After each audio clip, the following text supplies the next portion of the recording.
Salut les amis, comment ça va? Alors aujourd'hui on va continuer sur le dernier viscère qui appartient à l'élément feu. Donc on a déjà vu le cœur, l'intestin grêle, le maître-cœur la dernière fois et là maintenant on va parler du triple réchauffeur qui est un organe yang assez particulier puisqu'il n'est pas rattaché à un organe physique contrairement à tous ceux qu'on a vus jusqu'à maintenant.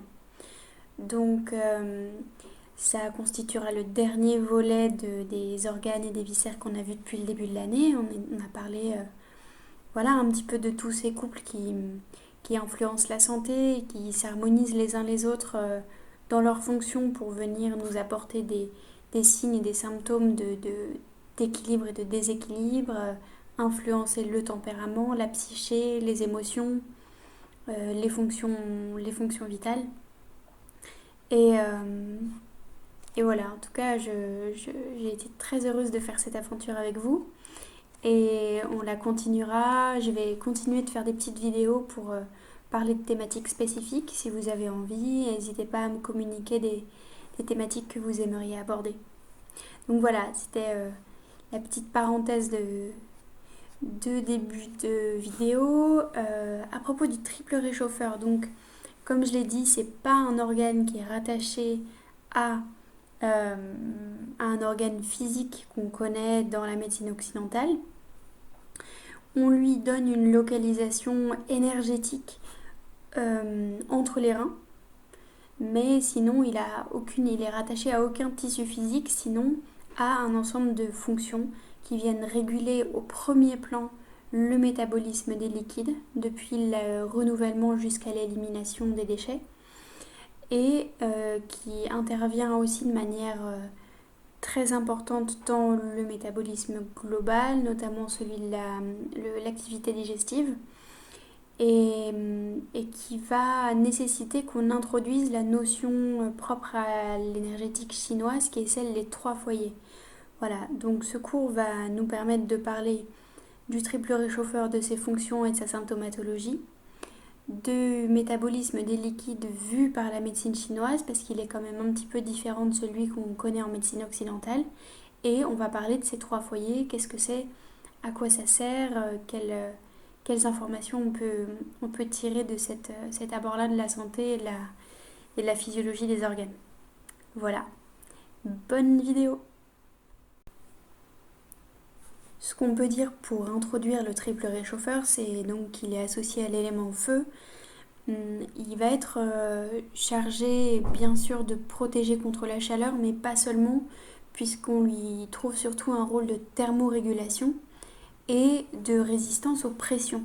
En fait, chacun des organes va être sensible à un certain nombre de climats et nous aider à résister aux extrêmes ou aux changements brutaux. Alors ça peut être vu sous le spectre de couples qui vont aider à résister à la chaleur, au froid, au vent, à l'humidité et à la pression. Et ce phénomène de pression, il est intéressant et on verra comment on peut le décliner. En tout cas, le triple réchauffeur, lui, va permettre de résister et de nous adapter aux changements de pression. On en parlera un petit peu plus tard. Alors pourquoi ce nom de triple réchauffeur? En fait, on pourrait se méprendre en se disant que son activité principale c'est de réchauffer l'organisme, mais en fait, on peut comprendre ça par le fait qu'il fait circuler l'énergie vitale issue des reins, l'énergie rénale qui est considérée comme un feu vital. Donc en ça, il va réchauffer. Mais à côté, il a un rôle de thermorégulation. Donc il va autant rafraîchir que réchauffer. Ce qui fait qu'il va être particulièrement être particulièrement mobilisé quand il y a des gros changements climatiques, quand les gens sont soumis à des changements importants ou à des climats extrêmes, quels qu'ils soient. On verra que les symptomatologies du vide du triple réchauffeur sont plutôt du froid et des frissons. Donc là, on peut comprendre qu'il a quand même un rôle de thermorégulation qui tend plus vers le réchauffement que le rafraîchissement, mais il faut vraiment penser sa fonction dans les deux sens. Ensuite, son rôle ne va pas se limiter à cette circulation de l'énergie vitale des reins et à la thermorégulation. Il va aussi être chargé d'activer le métabolisme cellulaire dans certains domaines. Et bon, c'est une des façons, des moyens par lesquels, un des moyens par lesquels il va pouvoir créer de la chaleur, évidemment, en créant de l'énergie.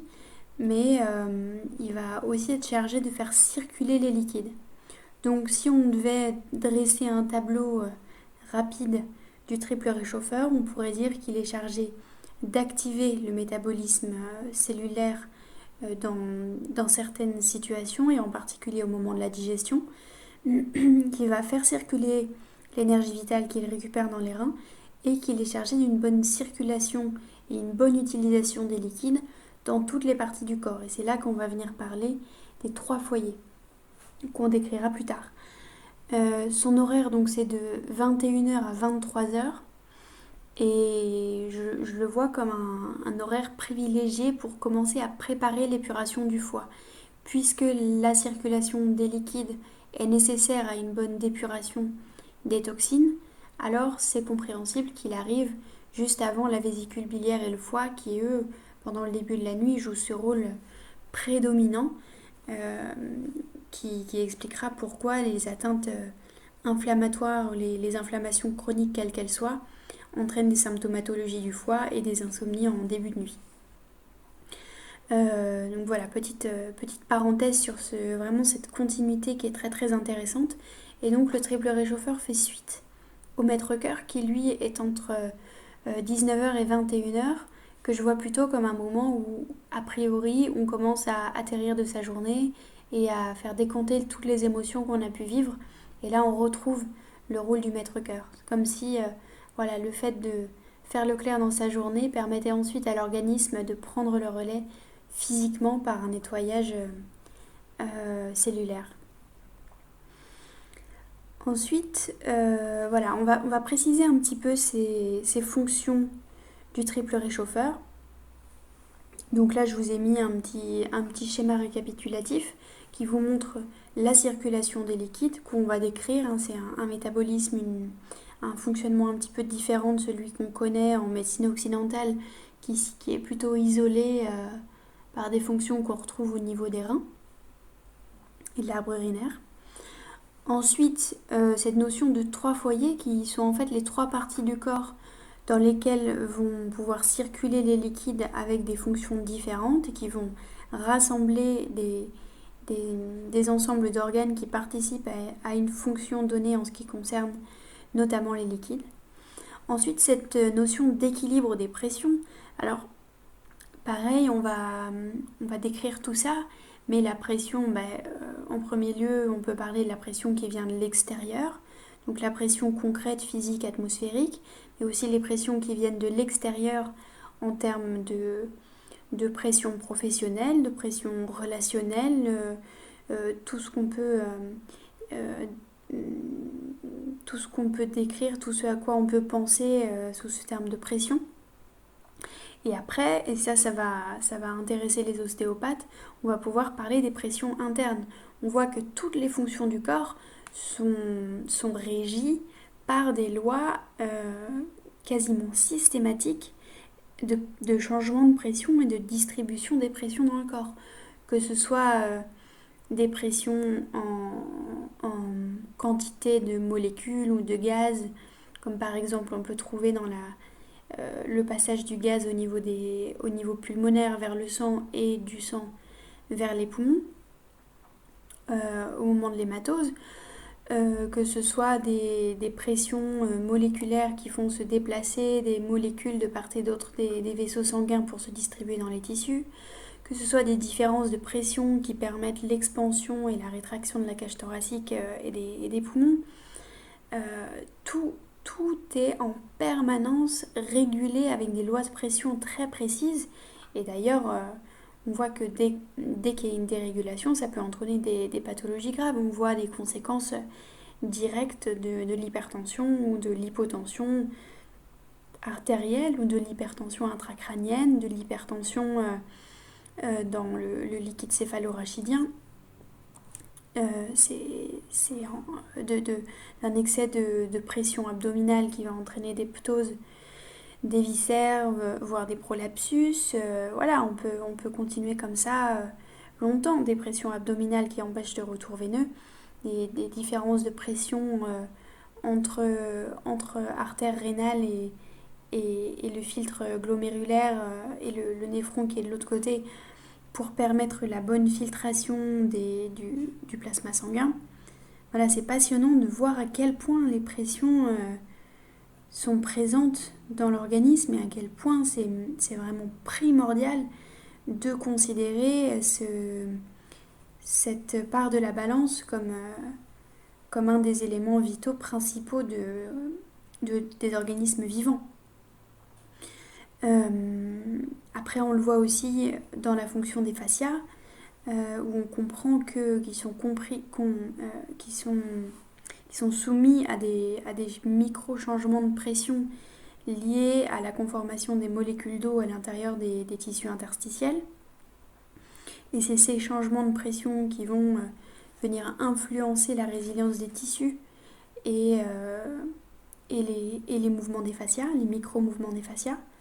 Et on peut aussi ensuite considérer les pressions au niveau des caissons de pression, dont vous avez sûrement entendu parler, qui sont considérés comme participant à l'équilibre respiratoire, à l'équilibre du système digestif, et qui sont constitués en fait par des différents caissons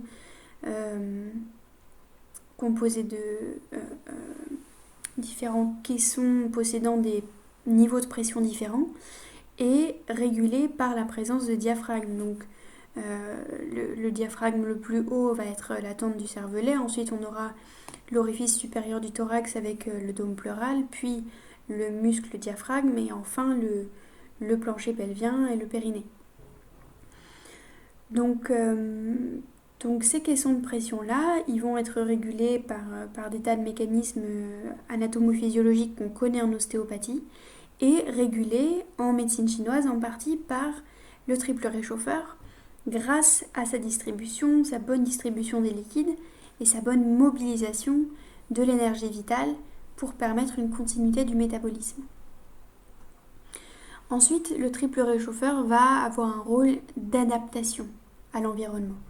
Donc, comme toujours, on peut rattacher ça à une adaptation à l'environnement climatique.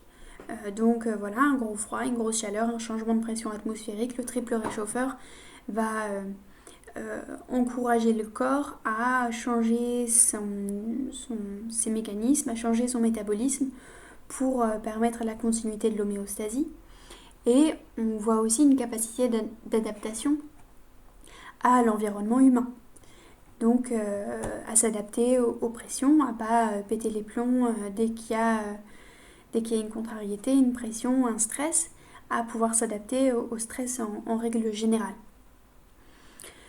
C'est pas énormément décrit en médecine chinoise, mais c'est quand même quelque chose de présent et on peut y penser dans les échanges humains.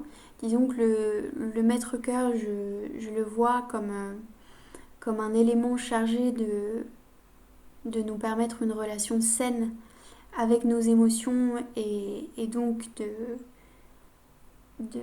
grâce à ça d'installer des relations humaines qui nous correspondent. Et le triple réchauffeur, peut-être lui, nous permettra plutôt l'aspect d'adaptation des relations humaines et des relations sociales, d'adaptation au code, aux imprévus, au stress, aux conflits, etc. Il participe donc également à l'équilibre neurovégétatif, et on verra que sa symptomatologie de plénitude est plutôt associée à une hyperorthosympathicotonie. C'est intéressant de le voir comme ça quand on pratique l'ostéopathie, je trouve. Alors, voilà, pour faire le point sur les 3 foyers, on va pouvoir donc les décrire en 3 grandes zones qui vont se situer au-dessus du diaphragme, entre ombilic et diaphragme et en dessous de l'ombilic. Donc ce sont 3 foyers qui concernent le tronc, mais qui vont bien sûr être reliés au reste du corps. Donc le foyer le plus haut, qui est appelé foyer supérieur, et concerne le thorax et le cœur, donc les fonctions du poumon, du cœur et du maître-cœur. Et il va aussi concerner les fonctions plus hautes, des symptomatologies hautes de la tête, de la gorge, de la région du cou. On va décrire ensuite les fonctions des foyers. Ensuite, on a un deuxième foyer qui s'appelle le foyer moyen, qui se situe entre l'ombilic et le diaphragme, et qui va rassembler les organes et les fonctions des organes estomac, rate, foie et vésicule biliaire, donc les organes principaux de la digestion. Et dans le foyer inférieur, qu'on va situer sous l'ombilic, on va rassembler les reins, les intestins, la vessie, qui sont les principaux organes d'élimination. Pas d'épuration, hein, bien sûr, puisque d'autres organes participent à ça, mais je dis bien d'élimination. Alors, très joliment, en médecine chinoise, on considère que l'eau va prendre 3 formes différentes en fonction du foyer dans lequel il se trouve. Au niveau du foyer moyen, qui est en fait que j'ai décrit en premier parce qu'on peut considérer que c'est un point de départ des liquides, comme c'est le point de départ des aliments, comme c'est le point de départ du chi, de l'énergie qu'on renouvelle, puisque c'est là que se passent toutes les fonctions de transformation qui sont permises par la rate et l'estomac principalement. Donc si vous vous en rappelez, la rate va extraire des fruits de la digestion de quoi renouveler les liquides, renouveler l'énergie et tirer l'énergie des aliments. Et l'estomac, lui, va aider la rate en scindant, en faisant maturer, en aidant tous les processus digestifs, mécaniques et chimiques qui vont permettre à la rate ce travail d'extraction. Et donc à ce niveau-là, l'eau est décrite comme un chaudron bouillonnant, puisque c'est un point chaud très important.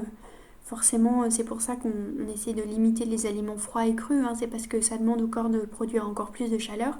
C'est une zone qui a besoin d'être chaude, qui a besoin d'être bouillonnante pour permettre tous les processus chimiques et enzymatiques de la digestion. C'est aussi considéré comme un marécage, puisque c'est un lieu de macération, donc voilà, c'est très très imagé. On peut imaginer cette eau en transformation qui subit différents stades qui vont permettre de changer sa nature et d'en extraire ce dont on a besoin. Donc le foyer moyen, c'est le foyer central du renouvellement des liquides, grâce à tous ces processus de transformation. Donc c'est un passage obligatoire à la transformation des liquides. Ça veut dire que s'il y a un obstacle à ce niveau-là, s'il y a une dysfonction, un déséquilibre, un organe en déficience, forcément on va se retrouver avec des symptomatologies dans les autres foyers au niveau des liquides, puisque c'est de là que tout part. Et donc on va retrouver des symptomatologies qui seront du triple réchauffeur, mais qui seront souvent dues, et il faudra regarder, à un déséquilibre de la rate ou de l'estomac principalement, mais aussi du foie et de la vésicule biliaire. Et ensuite, une fois que cette transformation est faite, que cette extraction et cette séparation, disons, des liquides considérés comme purs, ça veut dire qui correspondent aux besoins de l'organisme, et impurs qui ont besoin d'être éliminés, a été faite, le triple réchauffeur va participer à cette redistribution des liquides dans la bonne direction. Donc les liquides dits purs en direction des poumons et dits impurs qui ont besoin d'être éliminés vers le foyer inférieur. Alors si on repart vers la gauche, vers ce foyer supérieur là que vous voyez sur le schéma, on va pouvoir avoir une eau qui est considérée comme de la brume, qui est tellement allégée, tellement parfaite, hein, si on continue d'être poétique, qu'elle est considérée comme une brume suffisamment fine, suffisamment légère pour aller se distribuer à tous les organes et pour pouvoir être prise en charge par le poumon sans que ça l'alourdisse. Ça veut dire que s'il y a des liquides qui sont trop lourds, qui ne sont pas assez épurés, qui parviennent au poumon, et ben ça va pouvoir les encombrer, amener un trop-plein au niveau du thorax supérieur et des symptomatologies, soit d'accumulation d'eau, d'œdème ou alors des symptômes pulmonaires obstructifs ou des expectorations, des sinusites chroniques, tout ce qu'on peut imaginer quand il y a une accumulation de liquides qui sont appelés des glaires en médecine chinoise, toutes les pathologies qui amènent des obstructions liées à des liquides lourds ou impurs qui s'accumulent, ça s'appelle des pathologies avec des glaires ou des pathologies d'humidité, comme si l'eau venait s'accumuler dans les tissus, un peu comme elle s'accumulerait dans les murs d'une maison trop humide. Et donc si tout va bien, ce liquide est léger, il arrive au foyer supérieur, au poumon, qui va pouvoir les distribuer et nourrir l'ensemble des tissus, et notamment la surface du corps, la peau, les fascias. Donc on sera attentif à la sécheresse de la peau, à sa qualité, autant pour rechercher un déséquilibre au niveau du poumon qu'un déséquilibre au niveau du triple réchauffeur, et si on va encore plus loin, d'un déséquilibre au niveau de la rate et de l'estomac, puisque si les liquides n'ont pas été correctement transformés au départ, on aura du mal à avoir une nutrition correcte au niveau des tissus. Voilà, c'est important de commencer à penser à toutes ces répercussions dont on a parlé jusqu'à maintenant. Et à l'opposé, le foyer inférieur, il joue son rôle qui est vital également, qui est celui d'évacuer, d'éliminer tous les liquides qui se sont chargés au fur et à mesure du métabolisme cellulaire de déchets ou qui sont issus de la digestion et sont considérés comme inappropriés au bon fonctionnement de l'organisme. Donc une première étape va permettre aux reins et aux intestins de refaire un tri entre pur et impur. Ça veut dire qu'ils vont encore préciser le travail qu'ont permis la rate et l'estomac, en récupérant encore un petit peu de ce qui peut être récupéré, réutilisé par le corps, et le renvoyer au reste de l'organisme, et notamment aux organes du petit bassin et au côlon qui se réhydratent grâce à cette récupération de liquide. Et ensuite, les liquides impurs donc, continuent de descendre, ils passent les différents stades de l'intestin grêle, du gros intestin, et sont éliminés dans les selles, et passent les stades des reins, de la vessie, pour être éliminés dans les urines. Et donc là, en parlant des 3 foyers, finalement, on a quasiment résumé le métabolisme des liquides, mais on le résumera à nouveau plus tard. Donc ces 3 foyers ont forcément un rôle prédominant, comme on le voit là en médecine chinoise, dans le métabolisme des liquides, mais il faut aussi penser à tous les autres aspects, donc à la fonction de chaque foyer. Ça veut dire que le foyer supérieur va rassembler le cœur et les poumons et le maître-cœur. Donc si vous vous retrouvez avec une symptomatologie qui rassemble ces 3 organes, vous vous dites que le foyer supérieur s'exprime, et à ce moment-là, il y aura peut-être une prise en charge globale à faire du foyer supérieur par une approche ostéopathique qui vous paraîtra appropriée, je ne sais pas, avec la mobilité, la motilité du diaphragme, du thorax et de ses éléments internes, de la vascularisation, de la loge viscérale du cou. Voilà, je ne suis pas là pour donner la bonne démarche ostéopathique à avoir. En tout cas, c'est une indication intéressante. Si jamais le foyer moyen est globalement bloqué, mais là vous allez avoir une répercussion sur la digestion qui est directe et des symptomatologies qui peuvent être mixtes et difficiles à définir. Est-ce que c'est l'estomac? Est-ce que c'est la rate? Est-ce que c'est le foie, la vésicule biliaire? On ne sait pas trop. Tout part un peu dans tous les sens au niveau de tous ces organes-là et ça se répercute sur toutes leurs fonctions. Et dans le foyer inférieur, on va retrouver rein, intestin et vessie. Donc ça entraînera un blocage de ce foyer-là, va souvent entraîner des symptomatologies mictionnelles, évidemment, mais ça peut aussi entraîner des problèmes de constipation, d'obstruction basse. On parle un peu moins de l'aspect gynécologique du foyer inférieur, parce qu'il va être davantage régulé par tous les organes qui sont liés aux fonctions du sang. Donc, comme on en a parlé la dernière fois, le foie, le cœur, le maître-cœur, au premier plan. Et la rate, évidemment, pour l'extraction des éléments qui vont permettre la production du sang. Voilà.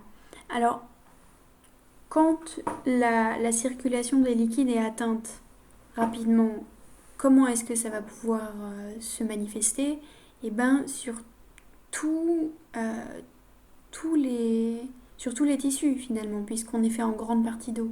Alors ça va pouvoir être observé à plusieurs symptomatologies, enfin des symptomatologies dans des domaines différents, donc celui de la sudation, est-ce qu'on élimine suffisamment les liquides par la peau, est-ce qu'on n'en élimine pas trop, par une bonne hydratation des tissus et une bonne hydratation de la personne, par des changements de volémie, donc est-ce qu'il y a de l'hypertension artérielle, de l'hypotension artérielle, une insuffisance rénale, des œdèmes, etc. Ça va se répercuter aussi sur les selles, s'il y a une insuffisance des liquides ou une insuffisance du triple réchauffeur qui se répercute sur la capacité du triple réchauffeur à distribuer l'eau dans le foyer inférieur. On va pouvoir avoir de la constipation, et plus souvent de la constipation que des diarrhées dans les tableaux du triple réchauffeur. Ça va se répercuter sur les mictions. Une activité trop importante va pouvoir amener une inflammation au niveau de l'arbre urinaire. Une insuffisance va plutôt se manifester par une oligurie ou des urines très claires. Et ça va se répercuter aussi sur articulation et tendons, qui nécessitent bien sûr une hydratation permanente et un équilibre très très précis des liquides, puisque ça va permettre autant le bon fonctionnement des fascias périarticulaires qu'une bonne hydratation des cartilages et de l'os sous-chondral, et donc ça va se répercuter forcément sur la résistance du cartilage et sa capacité d'amortissement, et puis aussi parce que toute inflammation va se répercuter sur le liquide synovial. Dans chacun des foyers, le triple réchauffeur va avoir la fonction non seulement de faire circuler les liquides, mais aussi de participer à la bonne fonction de chacun des organes liés au métabolisme des liquides.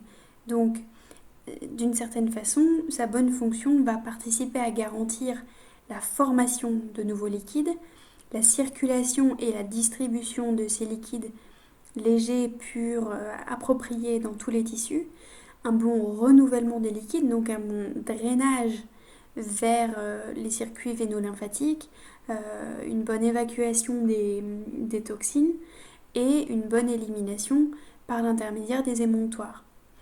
Et ensuite, il va avoir un rôle, encore une fois, dans chacun des foyers, sur l'activité cellulaire.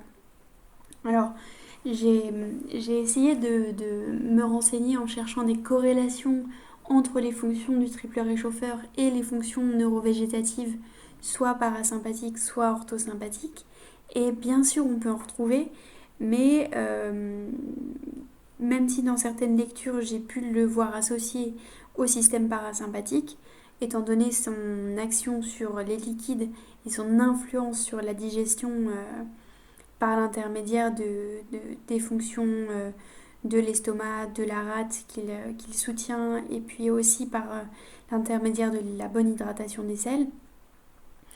Mais en fait, c'est pas vraiment satisfaisant parce qu'il a aussi un rôle de production de chaleur, donc de production d'énergie, ce qui est plutôt associé à un rôle orthosympathique.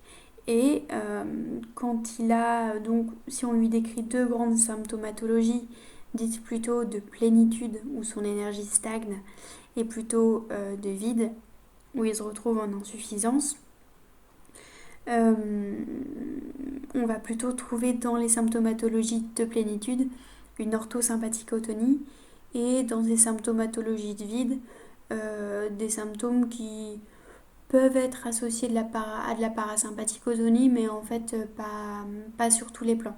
On le verra. Donc ce serait bancal de catégoriser clairement le triple réchauffeur à une fonction uniquement parasympathique ou orthosympathique et neurovégétative tout court.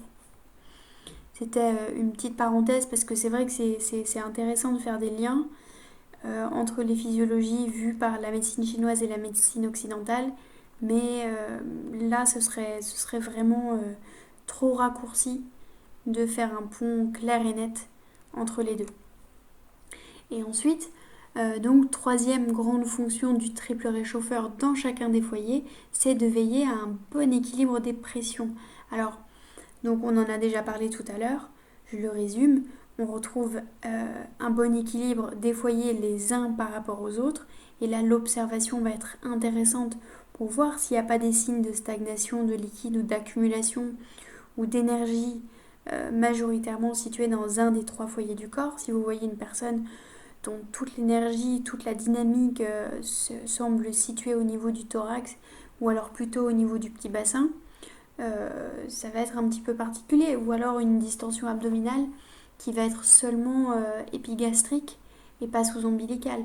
Là, vous pourrez vous dire, bah, peut-être qu'il y a un souci au niveau de ce triple réchauffeur qui permet une activité cellulaire et une activité des liquides bien équilibrée et distribuée dans chacune des parties du corps. Ensuite, les pressions sont très importantes à maintenir et le triple réchauffeur y participe dans les espaces liquidiens, donc les espaces interstitiels, les espaces extracellulaires, tous les espaces liquidiens, pour permettre une bonne diffusion des gaz et des molécules, des toxines, des éléments micronutritifs, une bonne osmose, une bonne osmolarité au niveau des ions, etc. Et évidemment une bonne filtration au niveau des tissus chargés de filtrer, donc au niveau de la peau, au niveau des reins, au niveau du foie. Au niveau du fascia, mais s'il y a une bonne circulation, un bon métabolisme des liquides, forcément le drainage des toxines va être plus facile et puis la résilience des tissus sera bonne. Ça veut dire qu'après un choc, après un traumatisme, les tissus vont pouvoir retrouver un équilibre physiologique, alors que quand cette fonction-là est compromise, ils vont avoir tendance à se verrouiller plus facilement euh, dans le souvenir d'un choc qui soit psychique ou physique ou micro-traumatique. Et au niveau psychique, eh ben, on en a parlé, on retrouve cette notion de pression dont on parle plus souvent au niveau professionnel, mais qui peut se situer à d'autres niveaux de la vie et de la personnalité, et qui participe à la gestion du stress et à la prise de recul sur les situations compliquées. Pour les personnes visuelles, j'ai dégoté ce schéma qui n'est pas très... qui est un petit peu flou, mais je trouve assez explicite pour résumer les fonctions des liquides, le métabolisme des liquides. Et pour ceux qui aiment plutôt les explications écrites, vous aurez un résumé sur le schéma qui suit. Si vous avez besoin de mettre en pause quelques secondes, vous verrez la description du métabolisme des liquides. Voilà, résumé juste après. À l'oral, ce qu'on peut dire, c'est que donc si vous partez de tout à gauche, vous voyez la rate et puis l'estomac qui est schématisé avec un petit E à l'intérieur de l'estomac. Donc les aliments et les liquides arrivent dans l'estomac et à ce niveau-là, la rate va en extraire les liquides purs qui vont, et vous suivez la flèche qui monte, être redirigés vers les poumons qui, lui, à partir de ces liquides purs, appelés cette brume, va diffuser les liquides à l'intérieur du corps, à la surface du corps en premier lieu, et Et c'est souvent là que vont se manifester les symptomatologies du poumon. Ça va être souvent à la surface du corps et dans le haut du corps, avec des rétentions d'eau, plutôt dans le visage, le cou, avec des visages un petit peu bouffis, des mains qui gonflent, les poignets, les avant-bras qui ont tendance à gonfler, à pas très bien circuler, alors que dans le reste du corps, ça se passe bien. Et ensuite, et puis bien sûr les symptomatologies ORL, la toux, les glaires, etc. Et ensuite, il va continuer de diffuser les liquides vers l'intérieur du corps, donc plus en profondeur, dans les tendons, les muscles, les os, tous les tissus, toutes les viscères et les articulations évidemment. Et, et, et ensuite, il y a une petite circulation qui va rejoindre les reins pour permettre d'éliminer les liquides impurs. Et au passage, donc, les reins sont nourris par l'eau qui provient des poumons. Et les reins, qu'on voit donc là en bas de la flèche du trajet du poumon, vont redistribuer un petit peu d'énergie pure qu'ils auront pu récupérer aux poumons. Donc, les poumons, ils sont bien courageux, ils nourrissent tout le monde, mais personne ne les nourrit si les reins ne sont pas présents. Ça veut dire que la rate, elle fait juste une voie de passage, elle amène les liquides aux poumons et les poumons redistribuent tout, mais c'est les reins eux-mêmes qui vont venir nourrir les poumons. Et c'est un point assez intéressant, il y a une relation très très importante entre reins et poumons sur beaucoup d'aspects, autant psychiques que dans le métabolisme des liquides. Et au niveau des liquides, on retrouvera, donc comme on l'a dit, plutôt des symptomatologies hautes dans les atteintes des liquides des poumons, ou alors complètement généralisées, et des atteintes plutôt basses quand c'est les reins qui sont en insuffisance de liquide, donc, ou avec un dynamisme affaibli, donc avec des rétentions d'eau dans les chevilles ou dans les membres inférieurs, des problèmes de retour véno-lymphatique, des varices, des jambes lourdes, des jambes sans repos, et bien sûr après des problèmes mictionnels, et puis à long terme de l'insuffisance rénale dans les pathologies chroniques. Et les petits organes qu'on retrouve à droite et à gauche du schéma vont être l'intestin grêle, le gros intestin et la vessie, qui vont récupérer ce qu'ils peuvent comme liquide pur pour se nourrir et ensuite redistribuer un petit peu de ces liquides au reste de l'organisme, mais surtout ils vont éliminer les liquides dont on n'a plus besoin et les déchets par la même occasion. Et là, il n'est pas représenté, mais le triple réchauffeur, lui, fait en sorte que tous ces processus puissent s'effectuer dans chacun des foyers et récupérer un petit peu des liquides purs qu'il peut récupérer, en même temps qu'il récupère l'énergie des reins, qui est représentée comme le yuan qi, c'est le nom chinois de l'énergie vitale des reins. Donc il va récupérer le yuan qi et les liquides purs du foyer inférieur pour le redistribuer encore une fois aux autres foyers. Donc il y a une circulation perpétuelle comme ça qui est garantie par le triple réchauffeur. Et là vous voyez ce schéma vient résumer toutes les fonctions dont on vient de parler. Le triple réchauffeur finalement c'est un organe très ostéopathique puisqu'il va avoir le rôle de veiller sur les fonctions cellulaires et les fonctions liquidiennes, qui sont quand même prédominantes dans la notion de santé en ostéopathie. Il va représenter une force dynamique qui permet la circulation des liquides et la distribution de l'énergie vitale des reins. Et il va permettre, grâce à tout ça, grâce à ce mouvement et grâce à ses fonctions, au corps de s'adapter dans chacune des situations, par la thermorégulation, par le bon apport nutritionnel à chacun des tissus, par le bon drainage et à la bonne fonction de chacun des émonctoires. En fait, si on devait lui donner un rôle, ce serait celui d'apporter au corps le bon équilibre pour permettre un libre passage de tous les flux. Et c'est ça qui permet les fonctions du corps, les fonctions d'adaptation et les fonctions de chacun des organes. À l'observation, c'est pas forcément évident de repérer un déséquilibre du triple réchauffeur. On pourra s'orienter plutôt vers lui quand les symptomatologies semblent diffuses et ne pas correspondre à un organe, mais plutôt se répercuter sur chacun des foyers.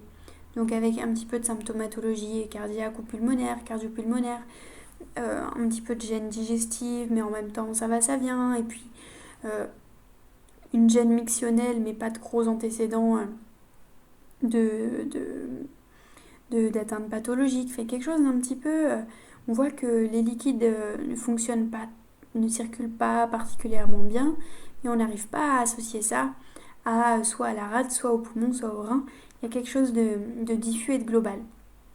Alors ce qu'on peut quand même noter à l'observation, c'est la morphologie dont on a parlé. Est-ce qu'on a l'impression qu'il y a un lieu du corps, un foyer du corps qui est bloqué, verrouillé et les autres qui sont mobiles, ou au contraire un foyer qui est surexploité et qui est donc mis en contrainte, qui a besoin de s'adapter en permanence, contrairement aux autres qui sont plutôt verrouillés ou sans énergie, donc avec un foyer qui va être très maigre et puis l'autre très, très corpulent, très musclé, ou un endroit où il y a du surpoids et pas dans le reste du corps. Voilà, c'est ce genre de différence-là qui sera importante d'aller regarder. Ensuite, la peau sèche, la peau moite. Forcément, si les liquides sont insuffisants ou s'ils ne circulent pas bien, on aura une peau sèche. Et s'ils ne se drainent pas suffisamment bien, qu'il y a des stagnations, on aura peut-être plutôt la peau moite ou alors des œdèmes, des stagnations d'eau, comme si la peau paraissait spongieuse ou enflée, soit au niveau d'un foyer, soit au niveau de tout le corps.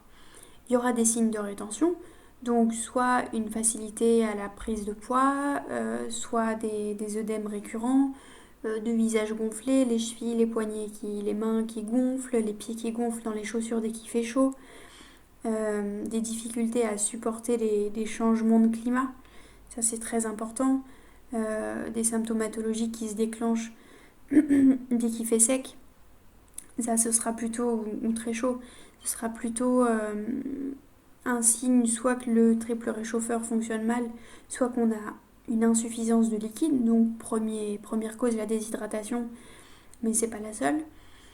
Des mouvements raides, parce que repenser à l'idée de ce passage libre qui est permis par le triple réchauffeur. Il ouvre les portes, il fait en sorte que qu'il y ait de l'air, qu'on respire, que ça fonctionne, que ça circule, qu'on puisse s'adapter, rebondir, rester en mouvement. Et au contraire, si sa fonction s'affaiblit, on va s'enraidir, soit s'enraidir dans des situations de vie et stagner, avoir tendance à cristalliser ou à rester bloqué dans une situation, soit s'enraidir dans notre corps. Ça va particulièrement se voir au niveau du membre supérieur puisque c'est le lieu de circulation du méridien et encore plus spécifiquement au niveau de l'épaule.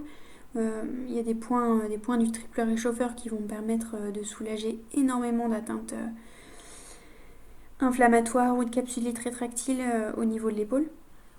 Une difficulté de mouvement ou une difficulté à se mettre en mouvement, une tendance à la sédentarisation ou une difficulté à retrouver de l'exercice. Alors ça peut être dû aussi à une faiblesse du foie ou à un excès d'accumulation d'humidité au niveau de la rate. Mais voilà, ce triple réchauffeur, comme il a une action métabolique et neurovégétative globale, forcément, le booster, ça va faire du bien à toutes ces fonctions-là qui garantissent un mouvement et une respiration cellulaire, tissulaire, générale. Et quand il y a un vide, la personne va avoir plus tendance à avoir de la frilosité, des frissons, une crainte du froid des bouffées de chaleur. Si on précise un petit peu, ces atteintes soit de plénitude, soit de vide, on va se retrouver quand il y a une plénitude à une forme de saturation des liquides. Et c'est souvent dû au fait que soit le triple réchauffeur a été utilisé beaucoup et donc à un moment sa fonction de circulation s'affaiblit et ça entraîne une stagnation des liquides, soit, et c'est souvent le cas, parce que les liquides qui sont présents dans le corps n'ont pas la qualité suffisante pour permettre une circulation fluide. Donc à ce moment-là, les liquides vont stagner et on va se retrouver souvent dans le cas du triple réchauffeur, comme on le disait, avec des symptomatologies plutôt d'orthosympathicotonie. Au niveau digestif, on va retrouver un ralentissement, des ballonnements, donc une fonction digestive qui est touchée alors que en hyperparasympathicotonie, on pourrait imaginer plutôt une accélération du transit. Donc là, ralentissement global au niveau digestif, inconfort et ballonnement. Au niveau artériel, il y a une stagnation des liquides, donc une augmentation de la volémie, donc une hypertension. Au niveau des mictions, pareil, il y a de la rétention, ça ne circule pas. Donc il y a une oligurie et dans les cas graves, une rétention aiguë d'urine, mais bon, ça nous, on ne le verra pas forcément. Une oligurie, et donc qui dit stagnation dit tendance à un terrain inflammatoire au niveau urinaire, soit à des cystites, soit à des infections urinaires et dans les cas plus graves, mais une atteinte inflammatoire des uretères ou à des calculs rénaux.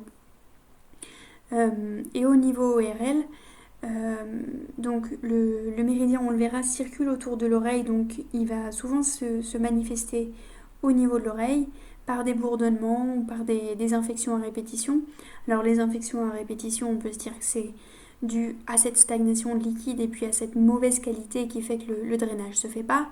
Ça peut être évidemment secondaire à des sinusites chroniques, les bourdonnements d'oreille, mais c'est souvent associé à l'hypertension. Et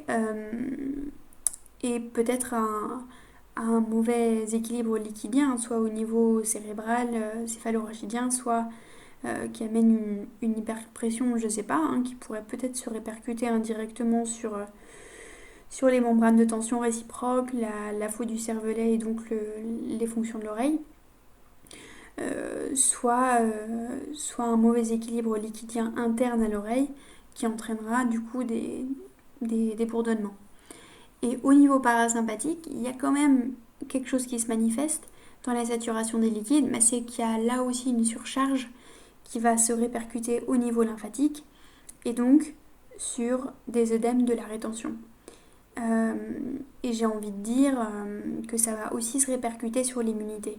Parce qu'on sait que le système lymphatique joue un rôle autant, là si on rebascule sur la physiologie occidentale, le système lymphatique joue un rôle autant sur l'immunité que sur le drainage des toxines, que sur l'épuration des liquides et en particulier l'assimilation des graisses.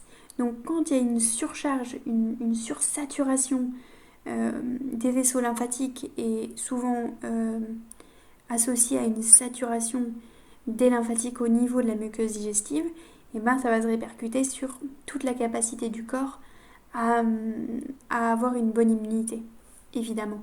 Sans parler du fait qu'une surcharge au niveau intestinal entraîne un déséquilibre acido-basique, un déséquilibre de la flore intestinale et par conséquent souvent un terrain inflammatoire chronique qui est un facteur de diminution de l'immunité ou d'infections plus ou moins sévères chroniques.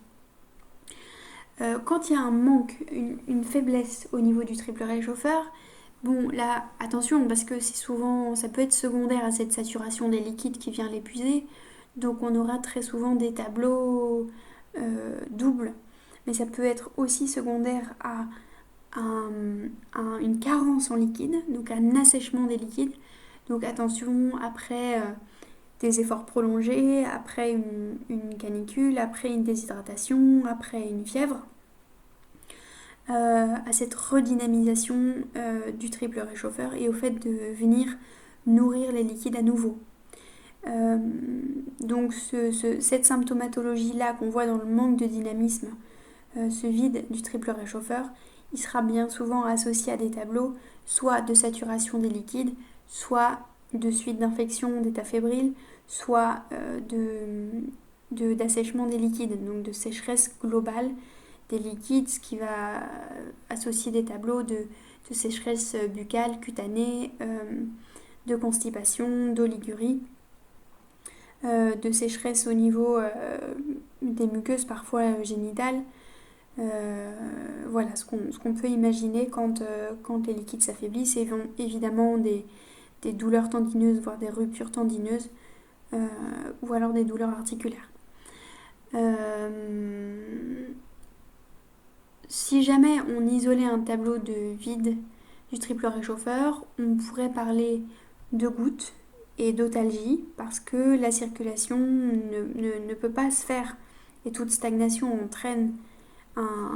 favorise un terrain inflammatoire. Et donc ça peut entraîner des douleurs et des inflammations qui seront isolées si jamais il n'y a pas de saturation des liquides. S'il y a une saturation des liquides, avec cette otalgie, on aura peut-être une sensation d'oreille pleine ou alors des otites à répétition, des otites mucopurulentes ou alors des bourdonnements d'oreilles, des bouchons de cérumen, une gêne, une baisse de l'audition. La goutte s'associera à des édèmes, si jamais il y a une saturation des liquides, alors que si c'est juste un manque de dynamisme, on va avoir des crises inflammatoires mais qui seront isolées de tout signe de rétention. Et si jamais il y a, encore une fois, un manque de dynamisme global du triple réchauffeur, on va s'en raidir, comme on l'avait dit, dans nos situations de vie, mais aussi physiquement et en particulier au niveau gléno-huméral. Donc pensez au métabolisme, à l'équilibre neurovégétatif et en médecine chinoise à l'équilibre du triple réchauffeur. Quand il y a une raideur articulaire ou une capsulite rétractile, il y aura de la frilosité, des frissons parce que ça devient difficile d'avoir une bonne thermorégulation et de produire l'énergie nécessaire pour produire de la chaleur, et de l'arthrose par stagnation, en fait, par stagnation des liquides et manque de nutrition des synoviales qui fait que la capacité d'amortir au niveau des articulations est diminuée et donc ça favorise l'usure articulaire. Sachant tout ça, après avoir parlé de tout ça, mais quelles questions vous allez poser aux gens? Vous allez leur demander vous allez chercher des symptomatologies qui vous orientent vers ces 3 foyers. Donc, est-ce qu'il y a associé des problèmes digestifs, mictionnels, des œdèmes, des problèmes de circulation veineuse, tout ce qui peut vous faire vous pencher vers une atteinte globale des 3 foyers, donc du triple réchauffeur et de la circulation des liquides, et chercher les terrains favorisants. Donc est-ce que la personne s'hydrate bien, comment se passe sa vie professionnelle, et donc ça nous fait enchaîner sur le terrain qui est forcément donc l'insuffisance véno-lymphatique chronique.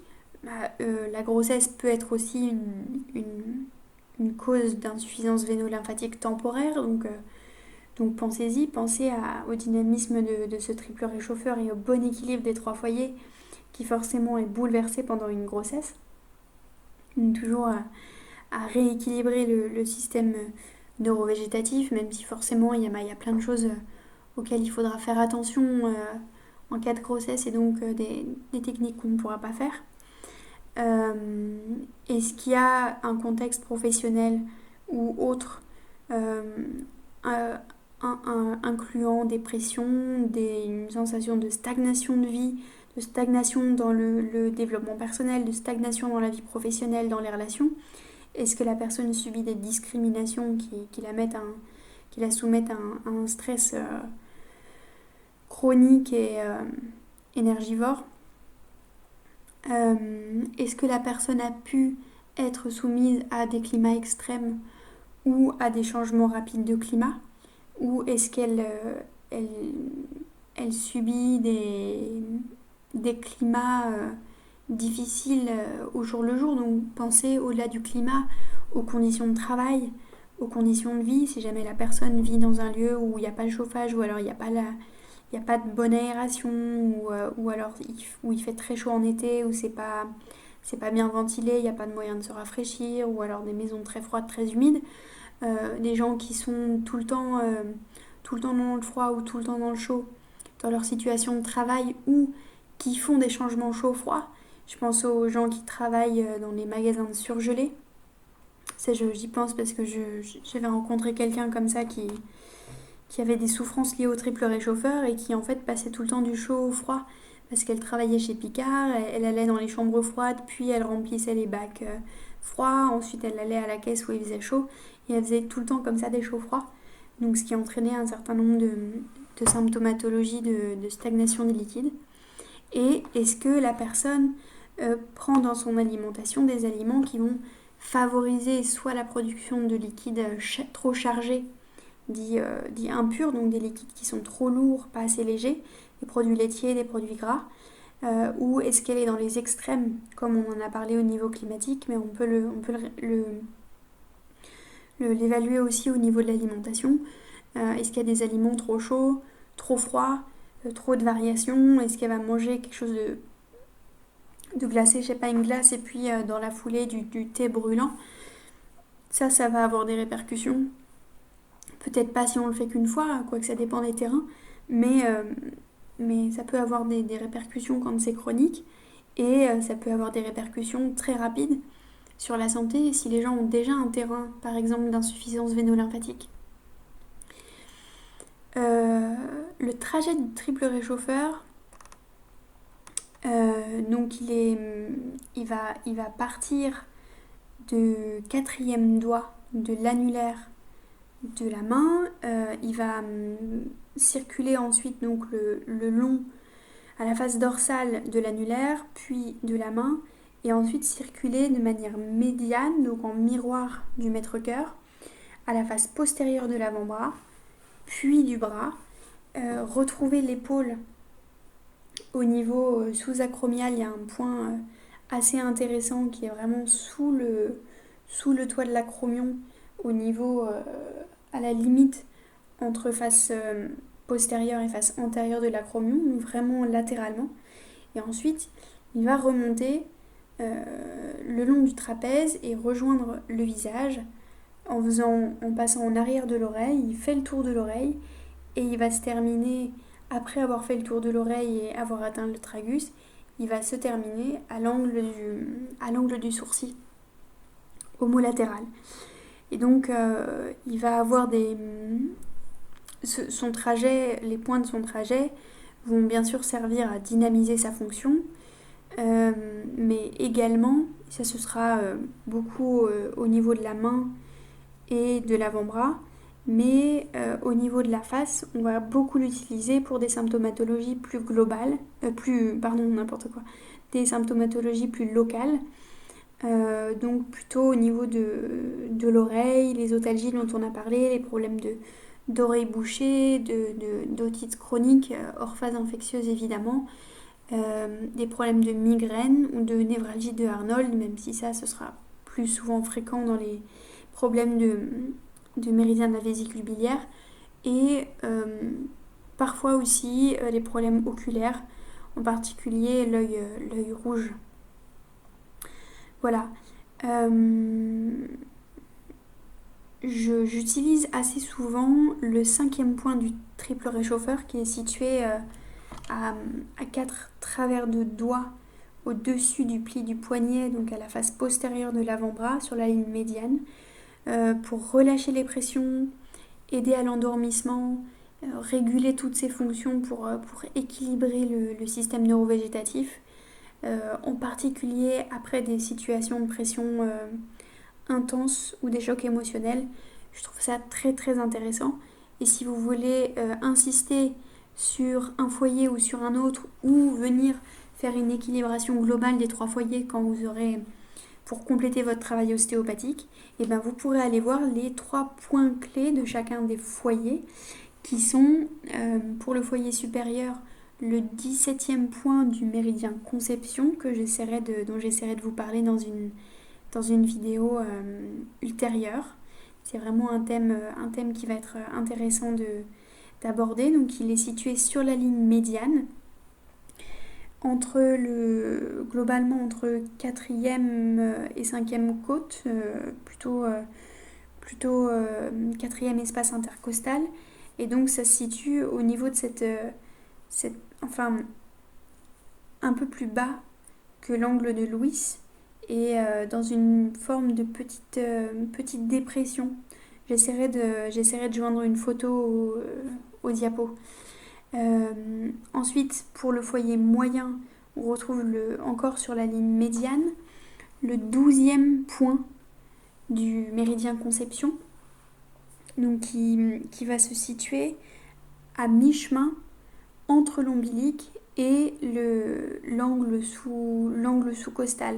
Donc si vous mettez une distance, vous faites la mi-distance entre ombilic et appendice xiphoïde, vous tombez sur ce point qui va avoir un rôle énorme sur toutes les fonctions des organes digestifs épigastriques et en particulier dans les symptomatologies de plénitude. Il est énormément utilisé pour ça.